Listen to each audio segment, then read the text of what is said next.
peraturan dibuat untuk dilanggar.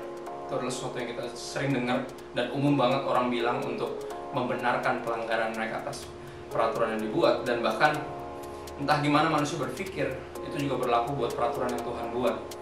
Itu kayaknya sesuatu yang mengekang mereka, bikin mereka nggak bebas. Hitler sampai berani bilang bahwa dia bilang 10 perintah Allah atau peraturan dari hukum Taurat, dia bilang sebagai sebuah kutukan dari Gunung Sinai. Jadi kayak Tuhan tuh kayak adalah tirani yang memerintah manusia untuk melakukan apa yang mereka paling tidak ingin atau tidak suka lakukan. Dan apakah Tuhan itu pribadi yang mengekang kita, artinya dia mencegah kebebasan kita? Kita harus berani melihat bahwa gini, di Alkitab ditulis banyak hal tentang hukum Taurat, khususnya dari seorang raja yang bernama Daud. Dia itu sangat mencintai hukum Taurat.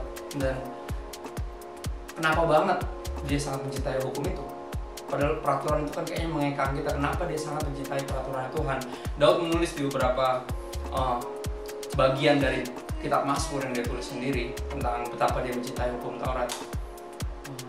Aku suka melakukan kehendak-Mu ya Allahku, Taurat-Mu ada dalam dadaku. Berbahagialah orang yang Kau hajar ya Tuhan, dan yang Kau ajari dari Taurat-Mu. Singkapkanlah mataku supaya aku memandang keajaiban-keajaiban dari Taurat-Mu. Jadi dia bilang di situ, kalau kita mengerti hukumnya Tuhan, peraturan Tuhan buat, kalau mata kita disingkapkan, kita bisa melihat keajaiban-keajaiban dari peraturannya.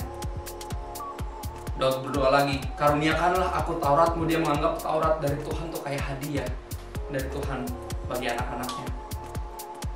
Buatlah aku mengerti, maka aku akan memegang Taurat-Mu.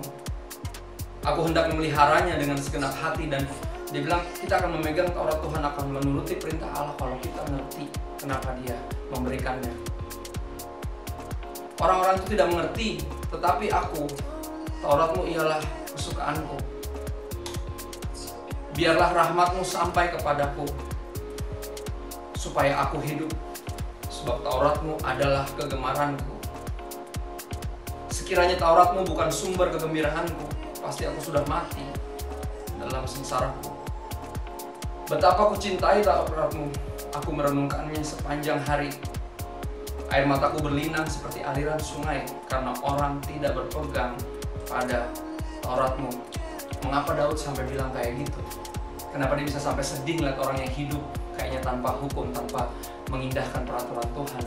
Suatu hal yang mesti direnungkan adalah gini, jika benar bahwa Tuhan menganggap kita adalah anak-anaknya, apakah peraturan diberikan karena Tuhan gak bisa kita senang? Sangat umum bagi kita seorang anak ketika kita masih kecil, ketika orang tua kita ngatur-ngatur kita dengan peraturan yang kayaknya membebani, kita akan bilang kayak, gak bisa lihat orang senang. Atau kita bilang kayak, kayak gak pernah muda aja loh. Jadi seolah itu, tapi apakah benar peraturan diberikan karena orang tua kita nggak bisa lihat senang? Beranjak dewasa, semakin saya menjadi dewasa, pas saya punya anak, saya punya banyak peraturan bahkan sebelum mereka ngerti. Saya mulai merasakan hatinya Tuhan ketika melihat anak-anaknya. Sebenarnya gini, peraturan bukan diberikan karena orang tua nggak bisa lihat kita senang, tapi peraturan diberikan karena orang tua nggak bisa melihat kita menderita. Dan aku percaya itu juga berlaku buat perintah-perintahnya Tuhan yang akan kita pelajari dalam 10 bagian dari pembahasan tentang hukum Taurat ini, biar semakin kita mendalami betapa Tuhan mengasihi kita lewat merenungkan hukum-hukumnya. God bless you.